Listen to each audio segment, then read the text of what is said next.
At what point does that system break? When the system was founded, we had 45 people contributing for every one that was receiving. Today, the ratio is 3 to 1. And you look at this pending deficit, how do you pay that bill? Right? You're going to pay for it with massive inflation. You're going to pay for it with, you're going to have to raise the income, which means raising taxes or bankruptcy. I don't think there's any other option than those three to account for a deficit. If you consider your home finances, where does that money come from? You can't just print it. Did you come to this process? Did you come to the process as a Republican or a Democrat? So neither. I'm fed up with both. No. Before, as you grew up, as you began to vote. So I tended to vote Republican. Not always, but tended. But for me, this really started in 2005. Bush was in the White House. The Republicans controlled the House. They controlled the Senate. And I was completely fed up with everything that I was seeing up there, right? I was watching this deficit go up and up and say, how are my kids going to pay for that? I'm not going to, right? We're just dumping it on them. And I look at the borders that, just leak like a sieve, an education system that fails 30% of our kids, a 78,000 page tax code. And I just said, this is wrong, right? We need to do something. And so I looked at it from a computer perspective and a process perspective, not from a political perspective, and said, how would you go solve this problem? And in the computer world, when you solve something like this, you try to understand the root cause, which to me is politicians. And you say, what are the obstacles that are in the way of preventing us from having true representatives? And I said, it's the money in politics. It's the parties telling the politicians how to vote. It's the fact that they're interested in their own career before they think about you or I. And the fact that there's no accountability. They'll say whatever they want to say to get elected, and then they'll get up there and do just the opposite. The contract with America, term limits was the driving item in that. And they get in there and Dick Armey says, term limits? We don't need term limits. We're in power now. And I just look at that, and to me, that's completely wrong. And I look at the direction this country's going in, and I said, this isn't sustainable. And I think what we're looking at right now, today, with this deficit, right, with this revolt up in Massachusetts, I'm not the only one. The people are fed up with government and with what's happening up in Washington. Now, the revolt in Massachusetts, the election of a Republican to Kennedy's seat up there, basically, the man never put Republican on any of his campaign literature, he didn't run as a Republican. Absolutely right, and I would say he's not. He's an independent, right? And you listen to his acceptance speech, right? He said, this isn't a Republican seat or a Democratic seat, it's the people's seat. And that's what the people want. They want people that'll go up there and represent them and not a party. Now, it's easy to say that right now, right? Well, let's see how he behaves over the next 6 years. But what's going on is the people are saying, I'm fed up with both parties. It's not just Republicans, it's not just Democrats. This isn't just an Obama backlash, right? Because we just had a Bush backlash. It's a politician backlash. And that's what I write about in my book. That's what I was fed up with. And as I'm traveling the country talking to groups, that is what I'm hearing from everybody. You're interested in a citizen lawmaker. Yeah, just as our founding fathers intended, we need true citizen representatives.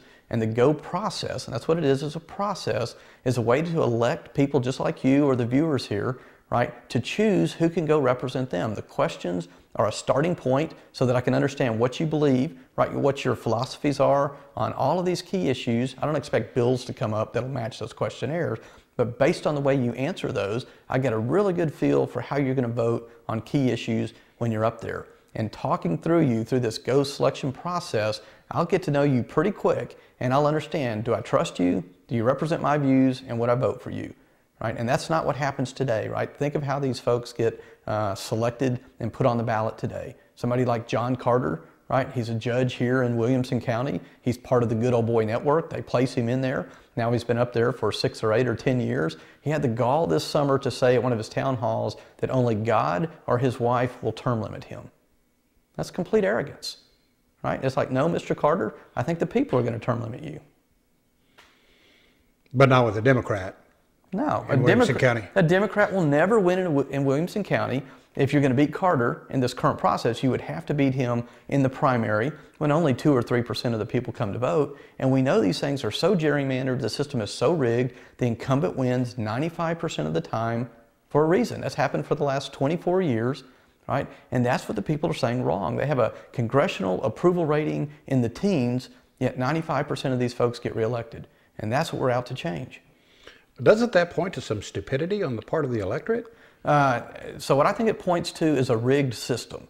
It's a broken process, right? If you wanted to go run for office and take on Mr. Carter, where are you going to get that $1 million to compete with him with all these little TV advertisements and such? You're going to have to go sell your soul to somebody. They're not going to give you that money and say, hey, Mr. Swift, you're a great guy. You know, here's $1 million, right? They're going to give it to you, and they're going to expect legislative payback in the form of earmarks and perks. We see it time and time again, and that's why when they come home and Carter says, oh, I built a community center here in Cedar Park, what he's really doing, right, is he's just getting payback for folks that helped fund him. And I think we see that play out over and over. We don't need the federal government to build a community center here in Cedar Park. If we want one, let's put our money together and let's build one. Either through tax money or private contributions. However we want to do it, but the people of Ohio or the people of Florida have no business putting money into a kitty that we can take out and build something here. That's just wrong. We don't need to do that. That's not what the federal government is for. Let me just pose a practical question or two. Suppose you get what you want and all 435 members of the House are ousted and replaced by members of GO, or people who were prompted by GO. They don't have the slightest idea who's going to get what office to set their desk in.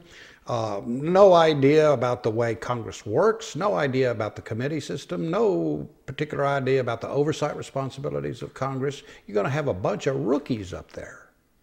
Yeah, so I look at first and I say Congress doesn't work today. The way it's behaving today is completely broken, evidenced by this massive deficit and the failing systems, and I could continue to name a bunch of them, right? Borders and education and yeah. But what about the rookie thing? Right. So the rookie part of it, in my business life, we've been around buying companies, bringing companies in, buying products, bringing them in, where you don't really know much about that product. But if you have really smart people and you bring these in, the first thing you're going to do is you're going to look and understand what needs to be done. You still have all the staff there, all the employees of the company, right? They don't go anywhere. And you're probably going to sit down and you're going to interview those and you're going to find who are the good ones that I want to keep and where do I need to go start bringing in some of my people or other people that can help me. And I'm going to go through this one by one, very methodically, just like you would in the business world. You would do the same thing and say, let's go fix these things. You would do something like, I suppose, in the first week, pass the Single Bill Act, which says every piece of legislation that comes through has one and only one item in it, and it must stand on its own merits. Go survey America, 99% of the population supports that, yet politicians will never bring that bill forward because they've lost their ability now to buy legislative favor.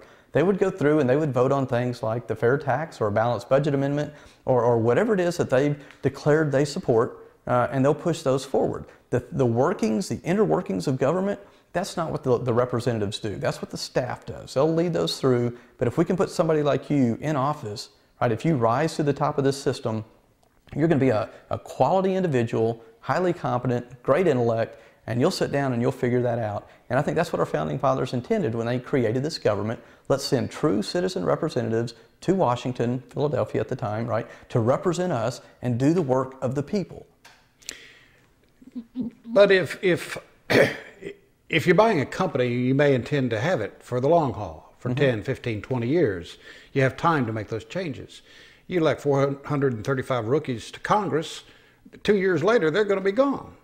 And you're starting all over. Wonderful. And we'll bring the next person in and give them their turn to represent their district. Right? Think about this. There's 660,000 people in every district. There are tens of thousands of eminently qualified men and women that can go up there and represent their district. The federal government is supposed to be limited.